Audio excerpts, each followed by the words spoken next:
Hello বন্ধুরা, কেমন আছো তোমরা সবাই? আশা করি খুব ভালো আছো। আমিও খুব ভালো আছি। তা আজকে রেডি হয়ে গিয়েছি, সকাল সকাল রেডি হয়ে যাচ্ছি কলকাতায় বেড়াতে। আমার দাদা এসেছে, তোমরা তো জানোই, দাদা আসলে এদিক ওদিক একটু বেড়াতে যাওয়া হয় আমাদের সবারই। তাই এই দেখো, এখন বাজে সকাল ভোর 4টে।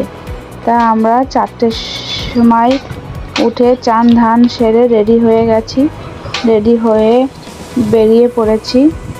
দেখতে পাচ্ছ, আমরা এই বাড়ি থেকে যাচ্ছি, আমি, আমার বর, আমার ছেলে, আর ওদিকে আমার বাপের বাড়ি থেকে অনেকেই যাবে, বাপের বাড়ি থেকে অনেকেই যাবে। তাই দেখো, দেখতে পাচ্ছ আমার দাদা, বৌদি, পিসির ছেলে, পিসি মা সবাই যাচ্ছে। তা স্টেশনে চলে এসেছি। দেখতে পাচ্ছ চারিদিকে কতটা অন্ধকার, কেননা এখন ভোর 4টে বাজে। 4টের সময় তোমরা তো জানোই অনেকটাই অন্ধকার থাকে। তা এই দেখো কেমন হালকা কুয়াশাও পড়েছে চারিদিকে, আর অন্ধকার হয়ে আছে, মানে কিছুই দেখা যাচ্ছে না, এরকম অবস্থা। তা যাই হোক, এর সকাল সকাল না বেরোলে তো পৌঁছানো যাবে না কলকাতায়। কলকাতা আমাদের বেথুয়াদহ থেকে অনেকটাই দূরে, তোমরা তো জানো। তা ট্রেনের টাইম ছিল 5টা 20-তে। তা আমরা স্টেশনে দাঁড়িয়ে আছি, সবাই মিলে ট্রেনের অপেক্ষা করছি। আমার পিসি কত বড় ব্যাগ নিয়েছে তোমরা দেখতে পাচ্ছ। আমরা সবাই এই নিয়ে খুব হাসাহাসি করছি, বলছি পিসি সব জিনিস একেবারে তুলে নিয়েছো। তা যাই হোক, এই করতে করতে, হাসি মজা করতে করতে, ওদিকে ট্রেন কখন আসবে সেই অপেক্ষা করছে। এই দেখো আমার পিসির ছেলে, এই দেখো আমরা ট্রেন চলে এসছে, ট্রেনে উঠে পড়েছি। সিট পাইনি, তাই দাঁড়িয়ে রয়েছি, কেননা ট্রেনে প্রচণ্ড ভিড়। ফার্স্ট ট্রেন তো, ফার্স্ট ট্রেনে একটু ভিড় থাকে। তা যাই হোক, এইভাবে আমরা পৌঁছে গেছি কাঁচরাপাড়া স্টেশনে।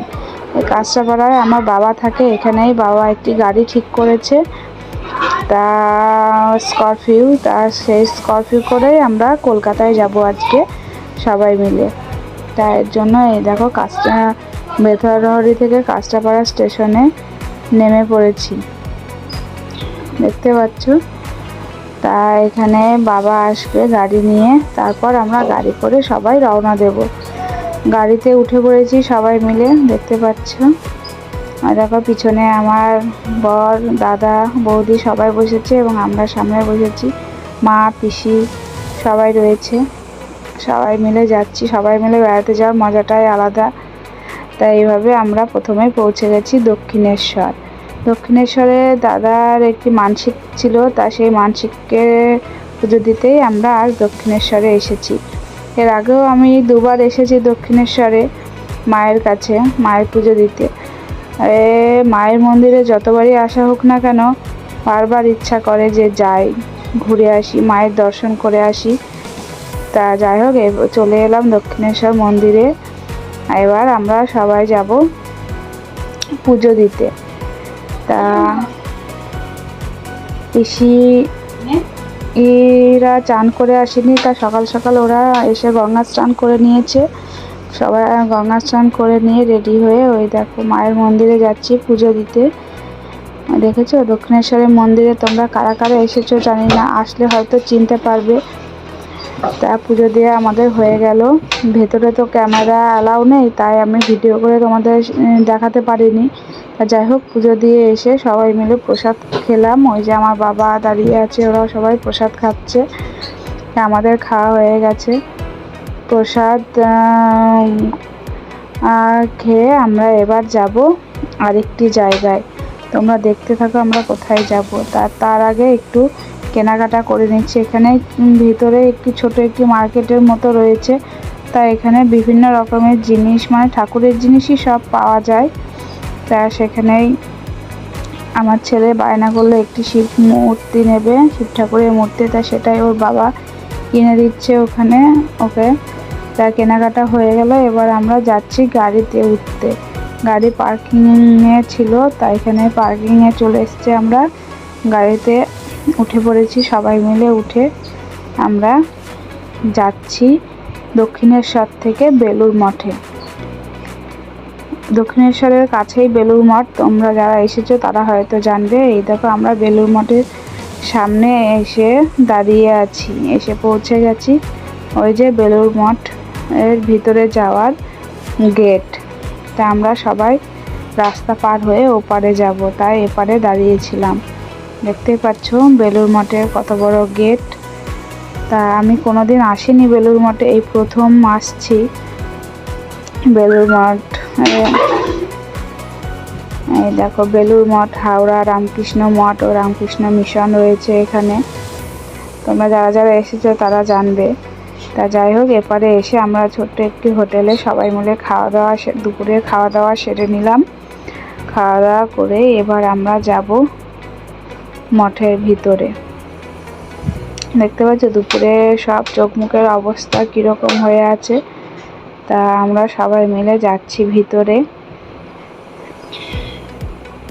বাবা মা পিসিরা সবাই আছে, সবাই মিলে ঘুরতে এসেছি। সবাই মিলে ঘুরতে খুব ভালোই লাগে। তাই দেখো কত লোকের ভিড়, দেখো সবাই যাবে বেলুড় মঠে। তার রাস্তায় এতটাই ভিড় যে ভিড় ঠেলে ভিতরে যাওয়া যাচ্ছে না।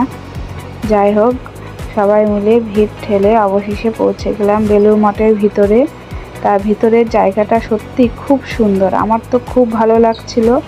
ওই দেখো বেলুড় মঠ, দেখেছো মনে হচ্ছে যেন একটা পুরো মন্দির, খুব সুন্দর জায়গা।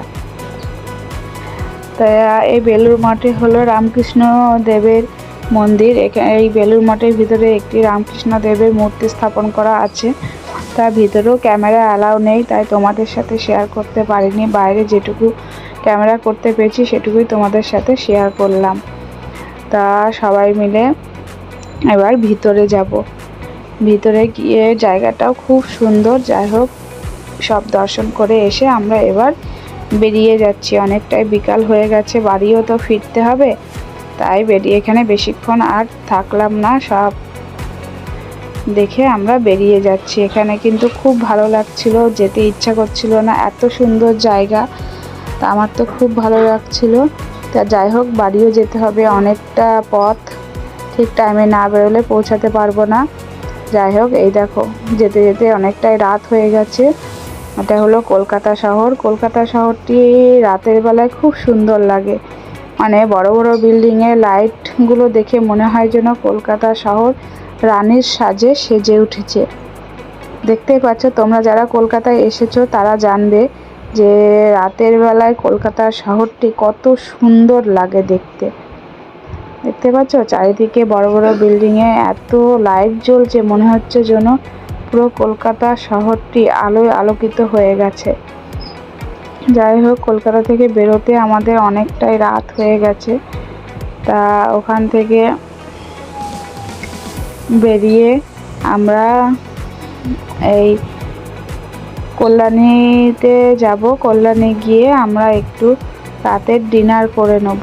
তা কল্যাণী পৌঁছে গেছি। এসেই আমরা এখানে একটি হাওয়ের পাশে কর্মকার হোটেলে আমরা সবাই মিলে রাতের ডিনার সেরে নিলাম। তা দেখতে পাচ্ছ ডিনার সেরে দাঁড়িয়ে রয়েছি, এবার গাড়িতে উঠে বাড়ি যাব। তা ভিডিওটি যদি তোমাদের ভালো লাগে